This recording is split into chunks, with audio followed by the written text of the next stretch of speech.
y a que escuchemos juntos la palabra del Señor. Que Dios los bendiga.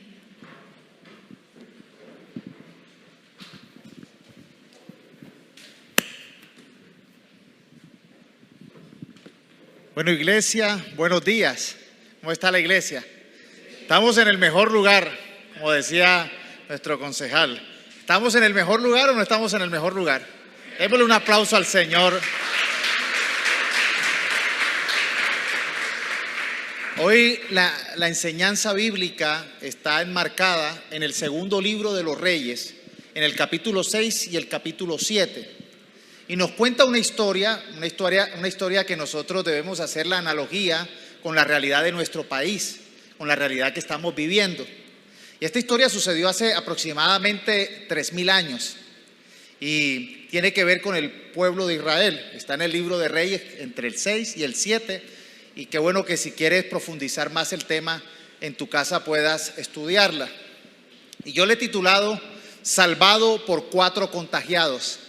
Salvados por 4 contagiados. Israel, la nación de Israel se había dividido. La gran nación de Israel fue fuerte con el rey David. El rey Salomón construyó todas las grandes edificaciones, pero los hijos de Salomón empezaron a pedir más impuestos y ya la situación económicamente no daba para eso. Eso hizo que se partiera, que se fracturara el imperio, el reino, en 2 reinos. El reino del norte, cuya capital es Samaria, y el reino del sur, que la capital es Jerusalén y es llamada Judá. Y en esta historia resulta que acontece en el reino del norte, en Samaria. Allí sucede esta historia. Resulta que la capital Samaria del reino del norte había sido sitiada, rodeada por el ejército arameo o sirio. Y resulta que este ejército arameo había bloqueado los ingresos de víveres a la ciudad de Samaria. Entonces, esta era una estrategia de guerra. En esta estrategia de guerra lo que buscaba era matar de hambre a los que estuvieran adentro de la ciudad. Y el ejército arameo había durado tiempo ahí, no dejaba entrar ni salir ni sacar nada de la ciudad. Y había durado tanto tiempo que la gente se estaba muriendo de física hambre. Si usted lee el capítulo 6, va a encontrar unas narraciones que no voy a decir hoy porque hay niños, pero es realmente lamentable lo que sucedía. Se vendía la cabeza de un burro por 80 monedas de plata para comerse la cabeza del burro. Vendían hasta el estiércol, frasquitos de estiércol de paloma por 8 monedas de plata. No había dónde comprar, estaban desabastecidos los lugares donde vendían víveres, no había qué comer. Es más, la situación era tan bárbara y tan precaria que estaban en el canibalismo. Se estaban comiendo personas para poder sobrevivir. Algunos estaban suicidando, algunos estaban en una condición realmente bien lamentable. Y cuando usted va a Cartagena, usted se imagina las murallas de Cartagena. Antes las ciudades eran fortificadas. Ellos estaban protegidos dentro de las murallas en Samaria del ejército arameo, pero no tenían que comer. Y en esta circunstancia tan difícil, también nos narra la historia en el capítulo 7 de cuatro enfermos, de una enfermedad contagiosa, que en esta época era bastante peligrosa, que era la lepra. Y habían 4 personas contagiadas de lepra, y la lepra obviamente iban y revisados si salían erupciones en la piel.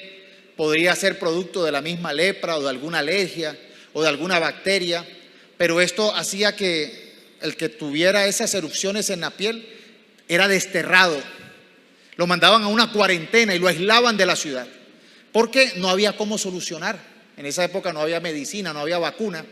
Entonces lo que hacían era que el que tuviera lepra lo sacaban y tenía que vivir afuera de la ciudad, y vivía como en tuburios, hacían ellos sus cambuches y vivían afuera, y tenían la obligación social de cuando venía alguien que no tuviera lepra, ellos tenían que cubrirse y gritar: inmundo, inmundo, inmundo, y la persona se alejaba porque se contagiaba. Y en esta situación tan difícil dentro de la ciudad, hambre por este ejército que los tenía rodeados, bloqueados, no entraban alimentos, muriéndose literalmente de hambre, estaban estos 4 leprosos afuera de la ciudad. Estos estaban como en una condición peor de lo peor, excluidos de la ciudad y realmente con esta enfermedad. Y la historia se centra en esto, por eso la historia se llama Salvados por 4 contagiados. Segunda de Reyes 7, del 3 al 11. Dice: sucedió que había 4 hombres con lepra en la entrada de las puertas de la ciudad. ¿De qué nos sirve sentarnos aquí a esperar la muerte?, se preguntaron unos a otros. Si nos quedamos aquí moriremos, pero con el hambre que hay en la ciudad moriremos de hambre también allá si regresamos. Así que mejor sería ir y entregarnos al ejército arameo. Si ellos nos perdonan la vida, mucho mejor, pero si nos matan, igual habríamos muerto. Así que al ponerse el sol, salieron hacia el campamento de los arameos, pero cuando se aproximaron al límite del campamento no había nadie, pues el Señor había hecho que el ejército arameo escuchara el traqueteo de carros de guerra a toda velocidad, el galope de caballos y los sonidos de un gran ejército que se acercaba. Por eso se gritaron unos a otros: el rey de Israel ha contratado a los hititas y a los egipcios para que nos ataquen. Así que se llenaron de pánico y huyeron en la oscuridad de la noche, abandonaron sus carpas, sus caballos, sus burros y todo lo demás y corrieron para salvar la vida. Cuando los hombres con lepra llegaron al límite del campamento, fueron de carpa en carpa, comieron, bebieron vino, sacaron plata, oro y ropas y escondieron todo. Finalmente se dijeron entre ellos: esto no está bien. Hoy es un día de buenas noticias y nosotros no lo hemos dicho a nadie. Si esperamos hasta la mañana, seguro que nos ocurre alguna calamidad. Vamos, regresemos al palacio y contémosle a la gente.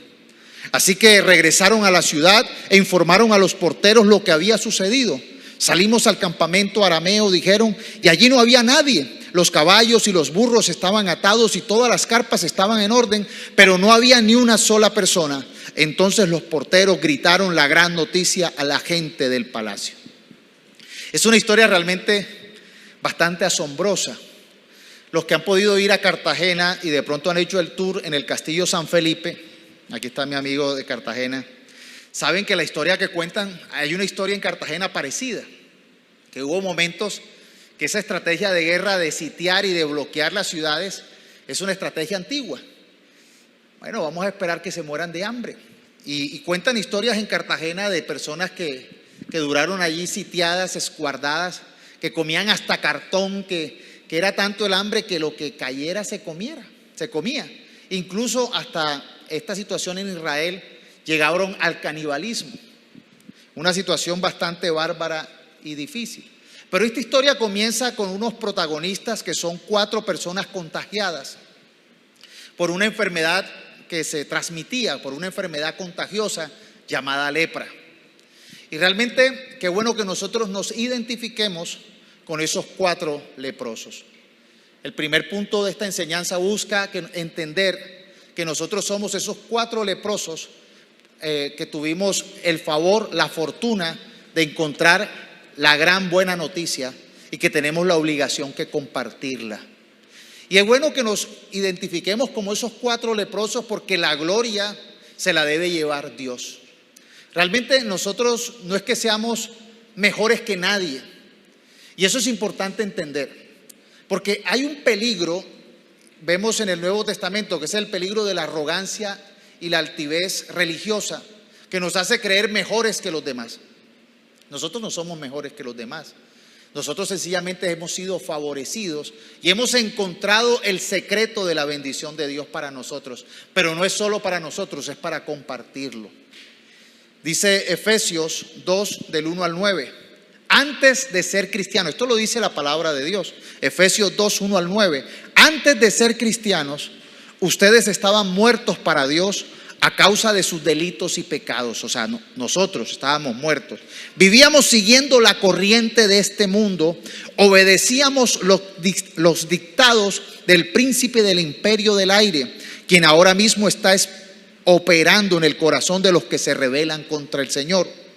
Nosotros mismos éramos así. Obedecíamos los malos deseos de nuestra naturaleza y nos entregábamos a las perversidades de nuestras pasiones y malos pensamientos. Merecíamos ser castigados por la ira de Dios como todos los demás. Pero Dios es tan rico en misericordia y nos amó tanto que aunque estábamos muertos a causa de nuestros pecados, nos dio vida con Cristo, pues solo por su gracia somos salvos. Además nos levantó con Cristo de la tumba y nos hizo sentar con Él en los cielos. Esto lo hizo para demostrar a las generaciones venideras las incomparables riquezas de su amor, que es su bondad. Derramó sobre nosotros por medio de Cristo Jesús, por su misericordia y por medio de la fe, ustedes son salvos. No es por nada que ustedes hayan hecho. La salvación es un regalo de Dios y no se obtiene haciendo el bien. Esto es así para que nadie se sienta orgulloso. Los leprosos no tenían ningún merecimiento. Realmente eran lo más bajo de la sociedad. No fue porque ellos eran mejores, no es porque ellos tuvieran el derecho. Sencillamente ellos tenían el 99% de probabilidades de morir. Y ellos dijeron, si entramos a la ciudad, hay hambre y allá ni nos quieren porque estamos enfermos. Y si nos vamos hacia donde los arameos, pues allá nos pueden matar. Pero ¿qué tal el 0,1%? ¿Qué tal que nos dejen con vida? De pronto nos dan comida y nos salvamos. La diferencia es que esos leprosos caminaron en ese 1% de fe. Tuvieron una pequeña fe. Y esa es la pequeña fe que necesitamos tener nosotros. La de aprender que siguiendo la voluntad de Dios, siguiendo el dictamen de Dios, podemos encontrar bendición. Y ellos actuaron con esa fe, caminaron y Dios los favoreció. Así que necesitamos identificarnos con estos leprosos que simplemente caminaron, actuaron. Pero es importante que no creamos que es que nosotros no los merecemos, porque el merecimiento es un orgullo, es una arrogancia que hace que seamos ingratos y desagradecidos. Nosotros no somos merecedores, somos favorecidos. Yo quiero que tú repitas a mí, soy favorecido. Porque es que a veces con esa actitud de merecimiento no agradecemos nada. Y en esta pandemia y en esta situación sociopolítica, a veces nosotros creemos, yo tengo derechos y yo tengo derechos y yo me merezco. Pero somos favorecidos y a veces no hemos agradecido a Dios por tantas cosas que Él nos ha dado. La salud, la familia, poder tener una casa, poder dormir en una cama, poder tener tantas cosas hermosas, vivir en una ciudad tan hermosa, tener gente tan especial, tener amigos genuinos. Dígame si eso no nos hace sentirnos favorecidos. Pero cuando alguien se siente merecedor, es ingrato. El merecedor nunca está feliz. Que yo no me merezco esto, que yo me merezco. Pero aquellos que aprenden a disfrutar la gracia y el favor de Dios, caminan por un camino de victoria. Y somos más felices. Nada de lo que tenemos es un merecimiento, es un regalo. Es un don de Dios. La vida es tuya. Dios te la regala. La salud, Dios te la regala. Todo lo que tenemos no es un merecimiento, no es una obligación, es un regalo. Y cuando nosotros aprendemos a entender los regalos de Dios, incluso Dios quiere regalarnos la salvación, la vida eterna, el perdón de los pecados, no porque seamos muy buenos, sino porque Él nos ama. El amor de Dios no es una obligación, el amor de Dios es un regalo para con nosotros. Y cuando nosotros aprendemos a entender esa generosidad de Dios, somos generosos y somos recíprocos a su amor. Por eso nosotros, como dice 1 Corintios 1, 26, 29, recuerden, amados hermanos, que pocos de ustedes eran sabios a los ojos del mundo, o poderosos o ricos cuando Dios los llamó. En cambio, Dios eligió lo que el mundo considera ridículo para avergonzar a los que se creen sabios, y escogió cosas que no tienen poder para avergonzar a los poderosos. Dios escogió lo despreciado por el mundo, lo que se considera como nada, y lo usó para convertir en nada lo que el mundo considera importante. Como resultado, nadie puede jamás jactarse en presencia de Dios. Hay personas que antes vivían en pobreza, en esclavitud. Hay que revisar nuestro pasado. Si de pronto en nuestro pasado habían condiciones precarias y hoy Dios nos permite estar en mejores posiciones que nuestros antepasados. De pronto hoy nosotros tenemos oportunidades que en el pasado no teníamos, y es gracias al favor de Dios. El apóstol Pablo, el gran apóstol Pablo, decía lo siguiente: ahora tenemos esta luz que brilla en nosotros, en nuestro corazón, pero nosotros mismos somos como frágiles vasijas de barro que contienen este gran tesoro. Esto deja bien claro que nuestro gran poder proviene de Dios, no de nosotros mismos. El principal principio que necesitamos entender para recibir el favor de Dios se llama humildad. De pronto la humildad es algo menospreciado en este tiempo. Se cree que el humilde es débil, pero Jesús dijo: aprendan de mí que soy manso y humilde de corazón. La humildad es una gran virtud, es propia de los hijos de Dios. Nos hace estar en el lugar correcto, no nos hace creernos superiores ni tampoco inferiores. Nos permite identificar nuestro vacío y saber quién es el que nos provee. El humilde reconoce que no lo sabe todo, que no lo tiene todo, que no es capaz de todo, pero que Dios suple para esa necesidad. Y aprende a vivir agradecido, y aprende a vivir alegre y feliz, porque lo que yo no tengo lo suple Dios. Porque en la soledad en que vivo, Dios está allí. Porque aunque ande por el valle de sombra de muerte, si Dios está conmigo, nos sacará adelante. Aunque estemos atravesando por desiertos y dificultades, Dios provee aún en el desierto. Y a veces hay cosas que nosotros no entendemos. No sabemos cómo se van a solucionar las cosas. No entendemos, podemos ver el panorama cada vez más difícil. Pero si Dios va con nosotros, eso malo termina convirtiéndose en bueno para los hijos de Dios. Así que es importante que nos identifiquemos con estos leprosos. No creamos que es que somos superiores, que es que los de afuera son la gente que no merece. Todos merecen realmente, porque este mensaje es para todos. Y este mensaje, al que lo cree, lo transforma y lo lleva por el camino de la bendición. Lo segundo es que cuando ellos, vemos que llegaron los leprosos, llegaron a este lugar, encontraron comida, encontraron todo desocupado, ropa, lujos, empezaron a ponerse ropa nueva, empezaron a comer comida que tenían preparada, abundancia de comida, porque los de afuera sí estaban bien provisionados. Y ellos empezaron a comer, me imagino la risa, la alegría. Dice que encontraron oro, plata, tesoros, y empezaron ellos a esconderlos. Como buenos colombianos dijeron: uy, esto lo guardo. Eran judíos, pero como que así somos también. Encontraron riqueza y uy, esto, empezaron ellos a guardar, a hacer caletas y a disfrutar la abundancia. Pero de pronto, en medio de esta comelona, en medio, dicen que copas de vino, sacaron el vino sirio, que ellos son el vino sirio, 18 años y tomando y disfrutando, y de pronto hubo un silencio, de ese silencio incómodo, y se empezaron a mirar unos a otros y dijeron: esto no está bien, esto no está bien. ¿Por qué no estaba bien? Porque se estaban centrando solamente en llenar su barriga, en llenar sus bolsillos, en vestirse de lujos, pero la ciudad estaba muriéndose de hambre. Su familia, sus amigos en la ciudad estaban sufriendo de la situación que estaban viviendo. No estaban siendo solidarios. Y cuando uno no hace lo que está bien, comete pecado. En esta situación de pandemia, en esta situación de problema social, político que estamos viviendo en nuestro país, necesitamos entender que no estamos aislados de nuestra sociedad. No podemos creer que lo que le pasa al vecino no es problema mío.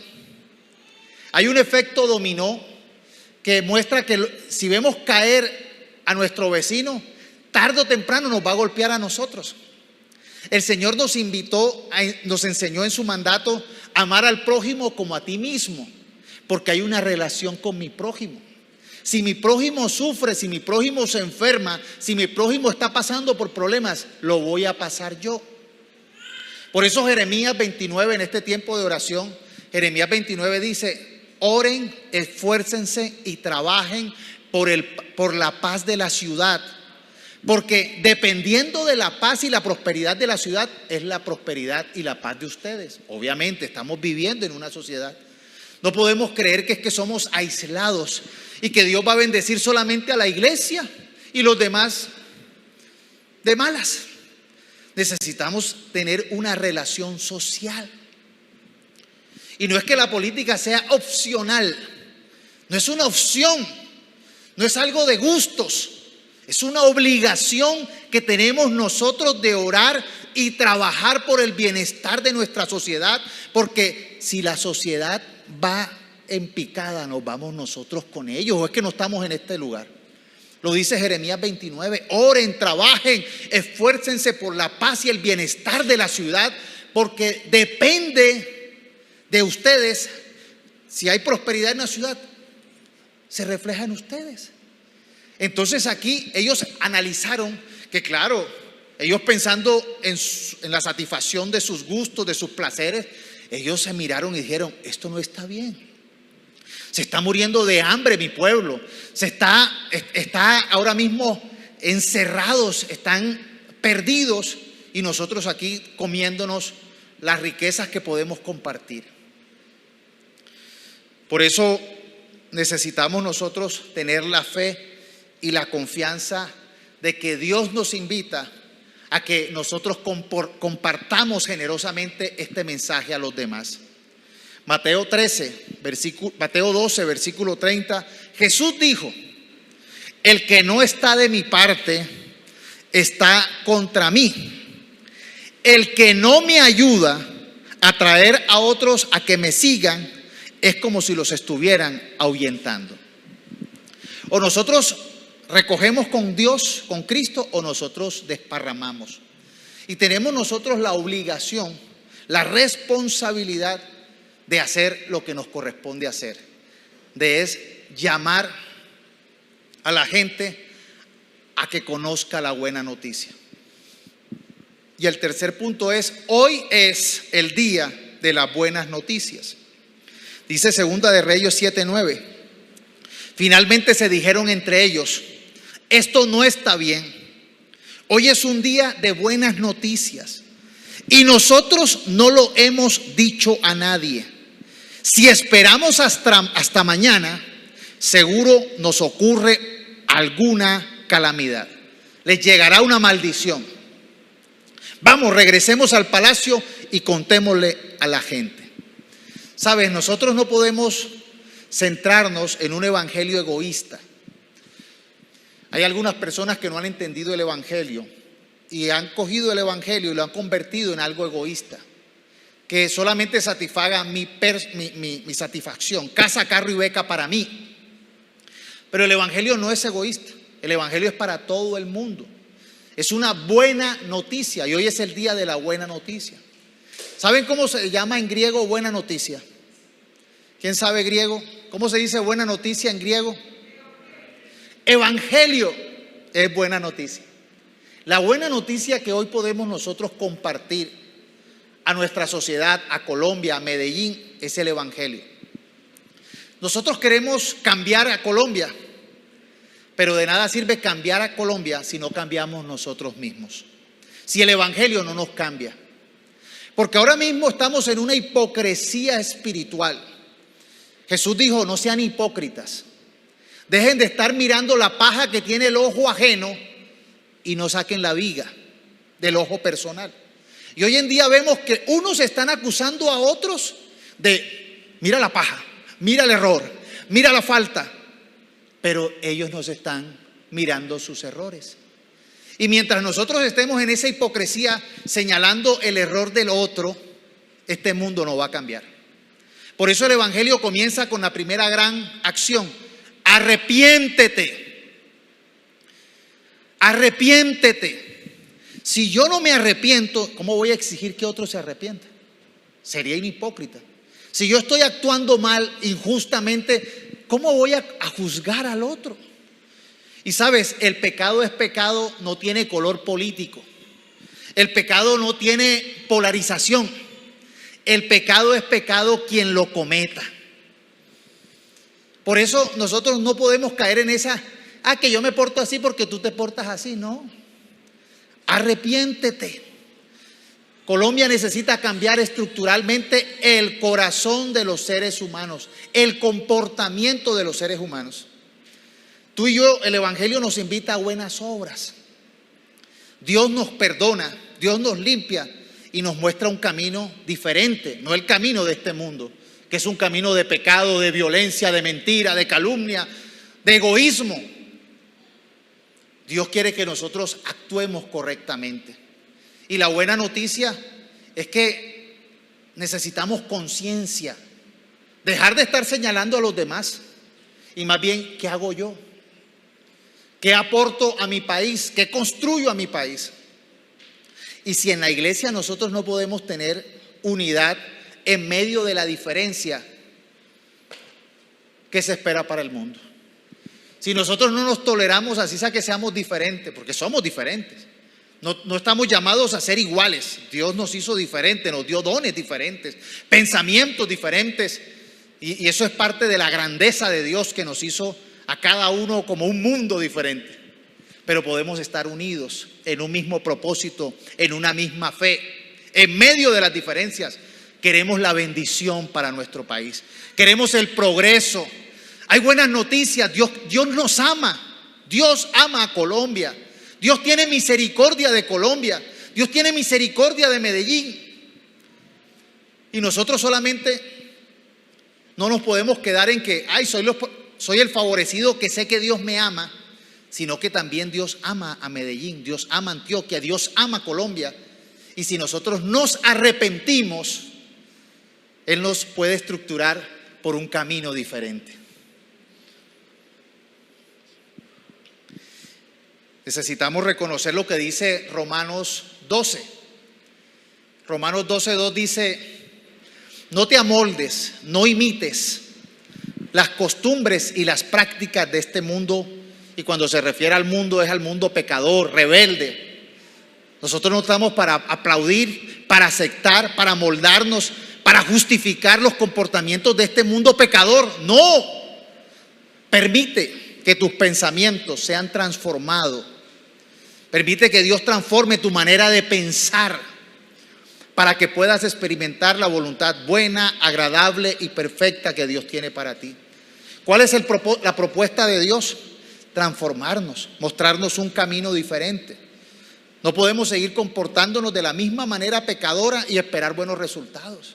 Necesitamos aprender de su palabra, de la transformación que hace en nuestro corazón. Y entender que esta ciudad está sitiada. El departamento está sitiado y Colombia está sitiado. No de manera parcial. Está sitiado por el ejército de la maldad, por Satanás, por las tinieblas, que quieren traernos ruina, que quiere traernos desesperanza, muerte, suicidio, engaño, mala autoestima. Nosotros antes estábamos aquí cerca, en la ubicación que teníamos antes, y teníamos en común el puente de la Guacatala. Antes de pandemia estaba sucediendo algo muy repetitivo, y era que algunos jóvenes estaban tomando la costumbre de suicidarse del puente de la Guacatala. Y no entendíamos por qué se estaban tirando desde allí. Y como nosotros en la iglesia teníamos un letrero que hablaba del mensaje de Jesucristo, de esperanza, los padres que sufrieron ese trauma de hijos que se suicidaron, vieron el letrero de la iglesia y terminaron pidiendo consejería. Yo atendí a 2 familias de muchachos que se suicidaron allí. Y pude compartirles la buena noticia de que Satanás tiene sitiado la mente de jóvenes. Satanás con el pecado tiene destruido hogares. Hay personas esclavas a adicciones, personas que tienen confusión de su autoestima. ¿Y sabe qué es lo más triste? Que Satanás ha levantado a algunos líderes y algunos jueces y magistrados que le dice al joven: tú puedes hacerlo, tú tienes derecho a tu libre personalidad, drógate, eso está bien, revélate a tus padres, eso está bien, tienes derecho para hacerlo. ¿Sabe a quién le están sirviendo esos líderes? Al príncipe de este mundo, a Satanás, a sus planes que quieren destruir. Realmente no proponen cosas buenas, no legislan a justicia, legislan a maldad. Y nosotros como iglesia necesitamos orar y mostrar el evangelio que muestra un camino diferente. No es con las drogas que se arregla el pecado, no es con las drogas que se arregla la soledad, no es con las drogas que se arregla la tristeza, no. Este mundo, su tristeza, su dolor y su vacío, necesita felicidad, tómate un guaro, mete droga, vive en la inmoralidad. Este mundo dice: tú puedes ser hoy un hombre, una mujer, un perro si quieres, un gato. Y por eso no hay orden, no hay estructura. Y está llevando a una decadencia de un vacío tan grande de nuestra sociedad. Y esos son engaños que tienen sitiado a nuestros jóvenes, a la sociedad. Las parejas, las amistades, los negocios se acaban porque no hay principios, no hay fundamentos de hacer las cosas bien.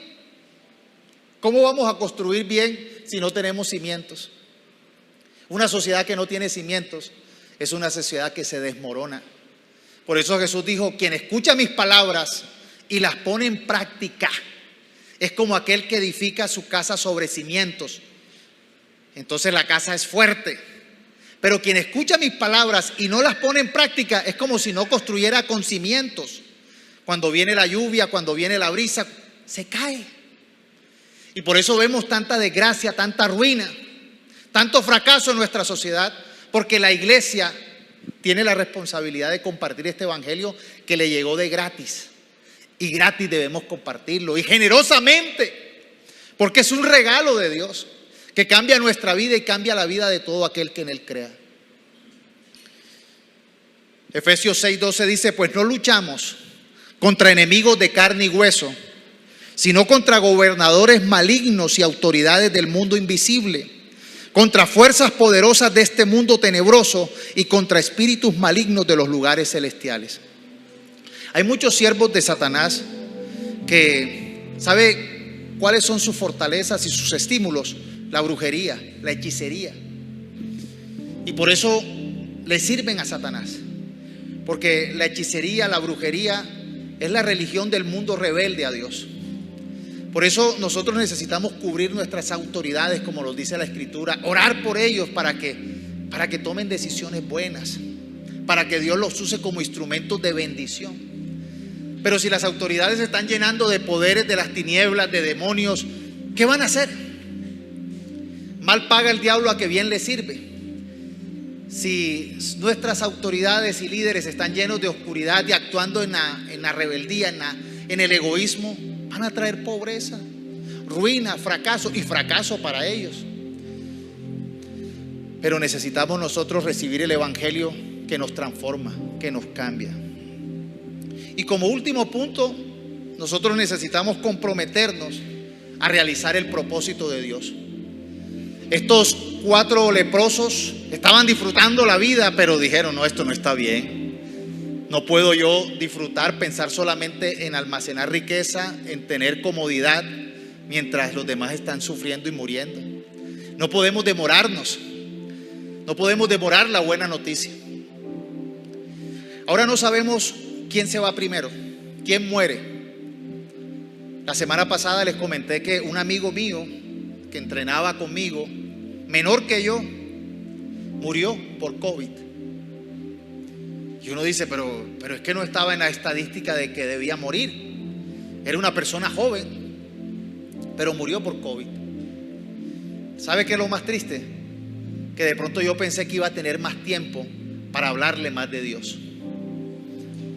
yo le compartí de Dios, pero siento yo que iba como en los puntos iniciales. No te demores en dar la buena noticia.